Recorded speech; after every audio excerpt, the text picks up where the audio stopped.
Greetings, loved ones. Let's take a trip. It's time for Amanda Exclusivo. Hi, everyone. Welcome back to the Amanda Exclusivo, you guys. Joining me today is Miss Teenage Baltimore herself. Please welcome Nikki Blonsky. Hi, Nikki. Hello. I was ready to say Baltimore and me. Oh my God, come on. You led me right to it. You led the horse to water. I had to drink. I had to sing a little bit. I was gonna ask you to do that later on, but hey, I mean, we can do some singing now, some singing later. So You got it. oh my God. No, I'll tell you, Hairspray was the first musical I've ever seen on Broadway. So I was so excited for when the movie came out. Really? How old were you, if you don't mind me asking, when you saw it? I was 7. Oh my God. Bless you. Bless you. Because that means that I am old. But no, I mean, I will tell you, I saw Hairspray, the Broadway show, when I was 15, and it's like, it's funny how as the years go on, it changes the impact it makes in your life. Like when you're younger and you're watching it and the bright colors and the songs and the dancing, and that's all exciting. But then as you get older and you really hear the messages of the movie and what it's really about and hearts behind each of the different characters, I think that's what's so special. And then, as you get older and find love and you find your Link Larkin or your Linkley, I don't know what a girl name for Link is, but who knows? But if you find your one person, it brings you to that stage in your life. So I think there's a stage in Hairspray for everybody. Oh yeah, but going back a little bit, Hairspray was your first role, I know. And how did you find out that you landed this role? It's crazy. You were 18. So I was auditioning for 6 months. My 17th birthday, I auditioned for the Broadway show when I was 16, and they told me I was too young, and I was heartbroken. I was like, what do you mean I'm too young? She's 16, I'm 16, like, let's go. Like it made sense to me. But they explained to me that they can, sometimes hire older actors to portray younger on Broadway because it reads easier, and and then they don't have to deal with schooling and stuff like that. So I was like, okay, fine. Then I'm just one of those persistent people that like, okay, it's been exactly a year. So on my 17th birthday, I went on the website again, the Broadway show's website, to check and see if they were casting the musical, and it said we're casting the movie. And I was like, oh, whoa.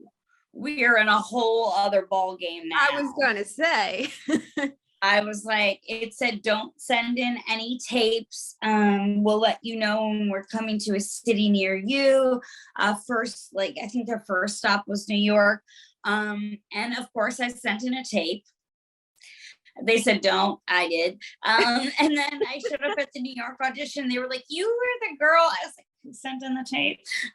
And we just had it was 6 months of auditions. I had never danced a day in my life before that movie. They wanted to find an unknown. So they put us through,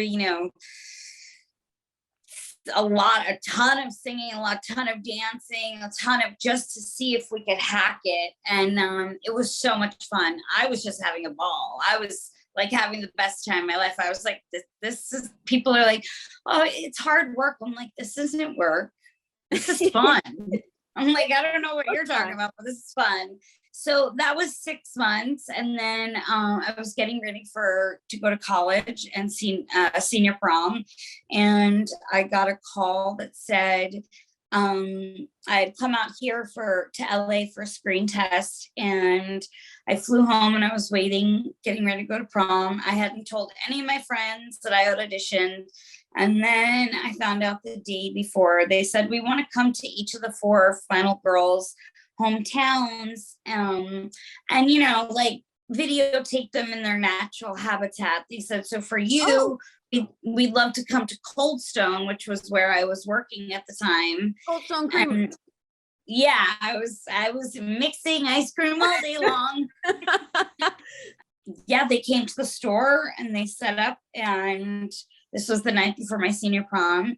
And I had no idea I was making ice cream sundaes for New Line executives and producers. And I was just, they were just there to capture me. And in my natural habitat, my ice cream habitat. So it was just really wild. And then all of a sudden they said, would you come over here and sit down? They said, would you watch some of the other people's screen tests? And I said, sure. I mean, they could have asked me to stand on my head at that point. I would have found a way to. Like, I was just so dedicated to this role. And I sat down and, well, actually I was standing and I should have caught it. One of the camera guys goes, don't you think she should be sitting down? And they put a chair underneath me, and up popped Adam Shankman, our director. And he said, hi, Nikki, it's Adam. And he looked really sad. And mind you, behind me are all of my family members, my teachers that let me cut school, let me cut class to audition. My mentor was there. I mean, it just, my coworkers, it was packed. And I was watching on his laptop, and he said, I think you should go make yourself a big ice cream cone because it's you, honey. You got the part. You're going to be playing Tracy Turnblad. And from there on out, everything just stopped. I'm sure. It was like, I always tell people, I immediately just like started screaming and crying and fell to the floor. But it literally felt like I was like out of my body, like across the street watching it happen to somebody else, because it just didn't seem like this dream that I had that I wanted so badly, more than anything in the world. They say dreams do come true, but to this scale, like I never could have pictured this. And I'm just, every day when I wake up, even if it's a rough day, I'm just so thankful that I've had this experience and that Tracy's in my life forever, and that I've gotten to play her, and now she's in other people's lives forever. It's so great. Like, every time I think of Tracy Turnblad, I think of you, because I've seen the movie that many times. But I really want to know, what was it like having John Travolta play your mom in the movie? Did you take him seriously? I mean, tell me, give me the behind the scenes gossip here. Absolutely. I think, any movie you're in, whether it be a comedy, whether it be, you have to take it totally seriously. Yeah. And know that time is money, and there's a lot of money being poured into these projects, and we have to stay on schedule, but we also have a lot of fun. And from the minute I met John, he looked at me and he opened his arms and he said, come to mama.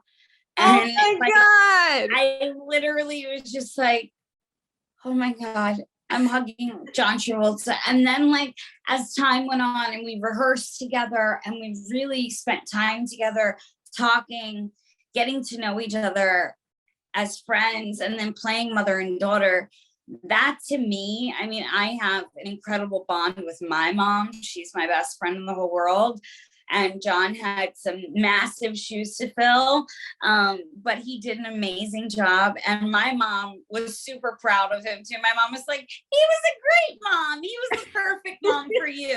So he even got my real mom's approval. I was going to say, mom swapping got approved. Oh yeah, mom swap was totally approved.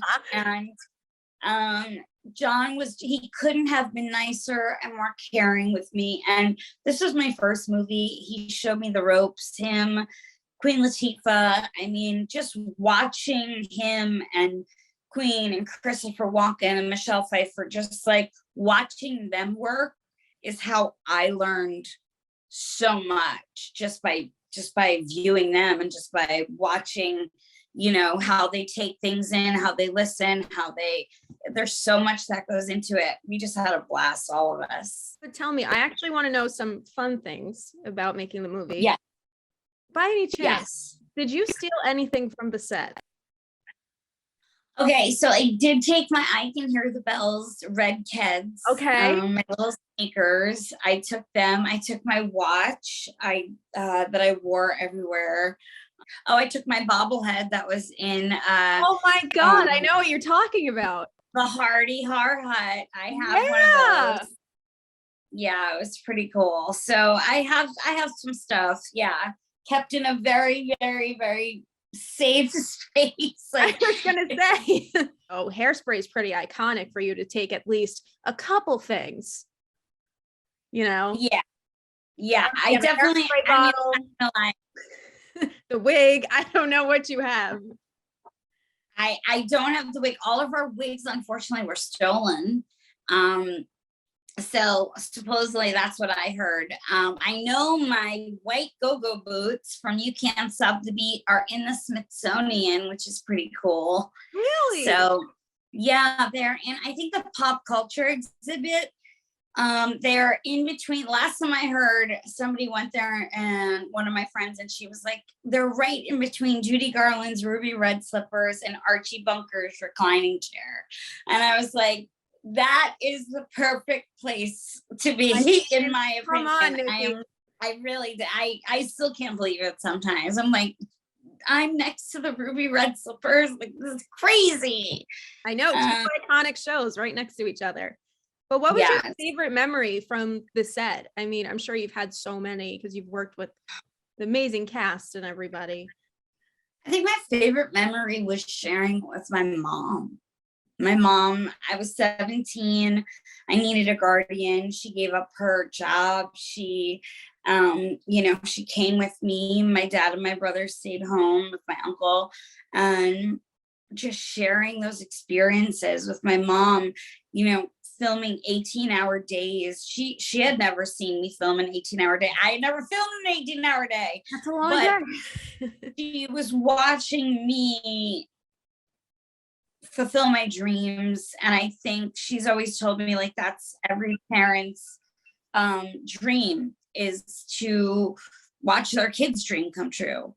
And so she was there like every day, day in, day out. So I think, and then when we got to tour the world and release the film, I got to take her with me. So I think that was my favorite experience. And then, of course, riding on the garbage truck is just always one of my favorite scenes. I love that one. And Welcome to the 60s, just dancing in matching dresses with John. It's just, it's something that just, when I think about, my heart lights up. Can I tell you how many times I've listened to the Hairspray album when I found out that I was going to interview you, singing in the shower? And my parents are like, please make it stop. Oh, and then you know what I said back to them? I'm like, you can't stop the beat. I am singing it in the shower. This is how I prepare. So listen, if you don't like my singing, too bad. I don't specialize in it, but I enjoy singing Hairspray. I love it. And you know what? As long as you enjoy it and it makes you feel good, do it. Keep singing in the shower. I'm going to, because you said so. Yes. Before you even said you can't stop the beat, I was like, you can't stop the beat, and never let anything or anyone stop your beat. You see? So tell your parents, well, I love them. They have an amazing daughter. Please let her sing in the shower. Thank you. I have been banned from all public places to sing, according to my. Oh no, not as one time we'll have to hang out. And we'll go to some public places and we'll do karaoke, and you'll just sing your heart out to the Hairspray soundtrack. I can't wait. We're totally hanging out. But I want to hear what you're up to now. Like, what's going on in the life of Nikki Blonsky? I know about your podcast. Lots of exciting things for you. My podcast is up on Spotify, iTunes, wherever you get your podcasts. It's called Nikki Nights. I've interviewed some incredible people. One of my favorites, Olympic gold medalist Scott Hamilton, Ryan Russell, the first out NFL football player. So I've had really, really wonderful people. I've had the late, great Willie Garson from Sex and the City. Wow. So it's been such a special experience. I think I've done like over 70 episodes. It's been really, really fun. I've taken a little break to finish my book. I just finished it. But tell me, what's the book about? The book is, you know, ever since I got Hairspray, my mom always said, you should write a book about your life. Like, this is just so, it's like your dream came true.